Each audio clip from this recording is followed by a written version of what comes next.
और अब बात पूरे देश को झकझोर देने वाले श्रद्धा हत्याकांड की, जिसमें आज का दिन महत्वपूर्ण है। आज आरोपी आफ्ताब अमीन पूनावाला की जमानत पर सुनवाई होनी है। आफ्ताब को दिल्ली पुलिस ने 12 नवंबर को गिरफ्तार किया था और इस वक्त वो तिहाड़ जेल में कैद है।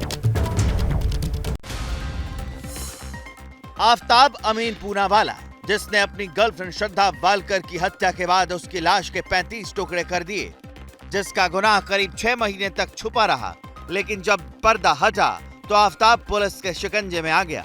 पूछताछ में एक से बढ़कर एक सनसनीखेज खुलासे हुए, कई पुख्ता सबूत मिले, वो सलाखों के पीछे पहुंच गया। दिल्ली की तिहाड़ जेल में बंद है और जेल से बाहर निकलने के लिए उसने बेल मांगी है।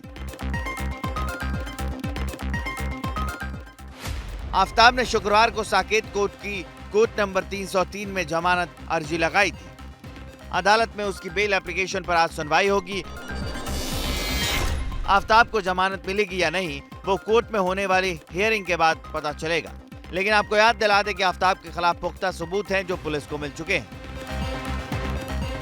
और वो है श्रद्धा की डीएनए रिपोर्ट, जिसमें आफ्ताब की निशानदेही पर जंगल से मिली हड्डियों का मिलान श्रद्धा के पिता के डीएनए से हो गया है।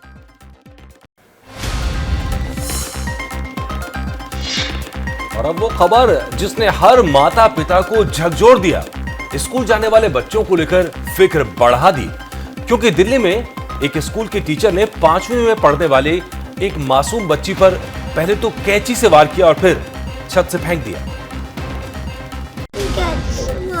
कैंची से और हमारे बाल पे काट रही थी। हाँ, और आपको फेंका भी ऊपर से छत पे से फेंका आपको। आपने कोई रोना बदमाशी की थी? रोना नहीं।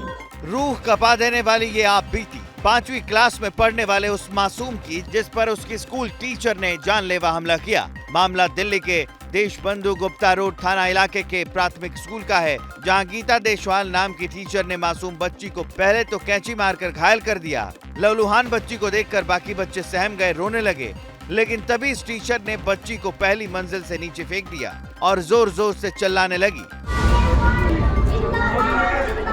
पुलिस ने आरोपी टीचर को गिरफ्तार कर लिया है और एमसीडी ने उसे सस्पेंड कर दिया है। लेकिन इस घटना ने स्कूलों में पढ़ रहे बच्चों की सुरक्षा पर नई फिक्र और सवाल खड़े कर दिए। घूपर रखी है यहाँ पर, जो छोटी वाली कैंचियाँ नहीं होती वो मैम ने घुसा रखी माथे में, बाल नोचा है एकदम से करा, फिर जाकर कैंचियाँ मारी हमें।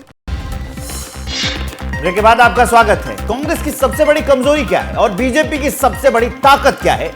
जब यह सवाल राहुल गांधी से किया गया तो राहुल ने क्या कहा, सुनिए। भारत जोड़ो यात्रा के 100 दिन पूरे होने पर कांग्रेस नेता राहुल गांधी ने एक प्रेस कॉन्फ्रेंस की। राहुल से सवाल हुआ कि आखिर कांग्रेस पार्टी के सिकुड़ते जनाधार और आम चुनाव में खराब प्रदर्शन की वजह क्या है? क्या कांग्रेस फिर से दिल्ली की सत्ता पर काबिज हो पाएगी? सुनिए जवाब में राहुल ने क्या कहा।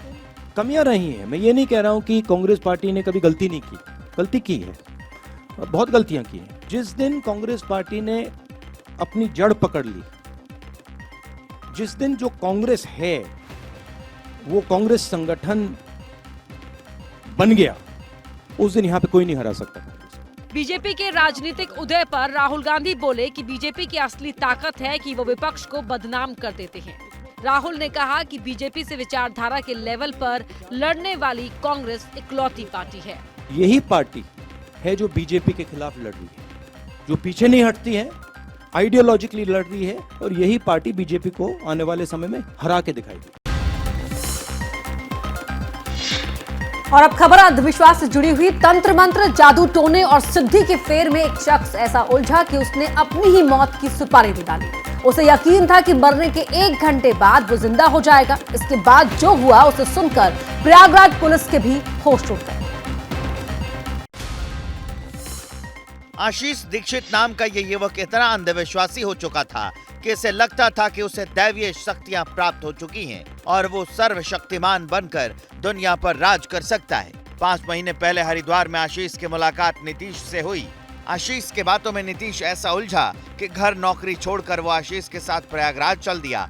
10 दिसंबर को आशीष ने नीतीश से कहा कि उसे गला काट कर मार दो, और अगर वो 1 घंटे में जिंदा नहीं हुआ तो नीतीश ट्रेन पकड़कर वापस चला जाए। लालच में आकर नीतीश ने आशीष की चापड़ के वार से हत्या कर दी। नीतीश को भी लगता था कि आशीष पुनर्जीवित हो जाएगा, लेकिन कुदरत का नियम बदलने की चाहत में आशीष ने जिंदगी गंवा दी। हत्या की खबर प्रयागराज पुलिस तक पहुंची तो मोबाइल सर्वेलांस के आधार पर पुलिस ने हत्या के आरोपी को हथियार सहित गिरफ्तार कर लिया।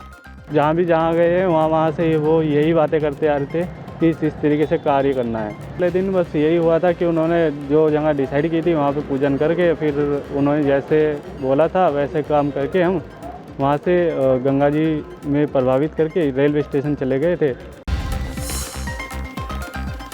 और अब आपको मिलवाते हैं एक नन्हे चेस चैंपियन से जिनका नाम है सिद्धांत, और वो सुर्खियों में इसलिए हैं क्योंकि महज 7 साल की उम्र में वो 30 से ज्यादा मेडल और ट्रॉफी जीत चुके हैं।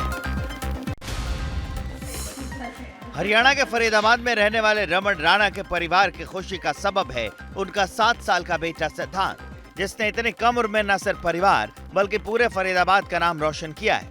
दूसरी क्लास में पढ़ने वाला सिद्धांत शतरंज का धुरंधर खिलाड़ी है और उसने 16वें एशियन स्कूल चेस चैंपियनशिप 2022 में 2 गोल्ड और 1 सिल्वर मेडल जीता।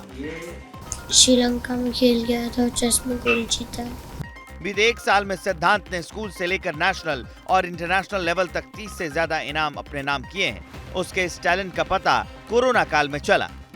जब ये 5 साल का था तब से ये चेस खेल रहा है। लॉकडाउन में जब बाहर की एक्टिविटीज़ वगैरह नहीं थी तो उस टाइम पे थोड़ा इसको एक्सपोजर हुआ। फिर सुनील सर ने और बाकी सब कोचेज़ ने इसको गाइड किया। जो इसका सपना है वही मेरा सपना है। इसका सपना वर्ल्ड चैंपियन बनने का है।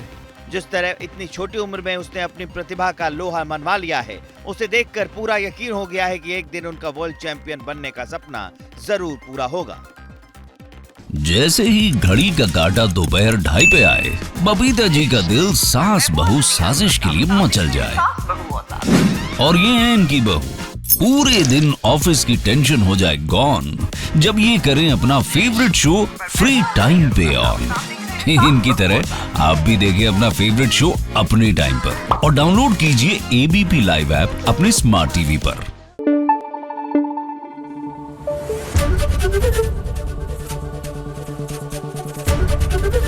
एबीपी न्यूज आपको रखे आगे।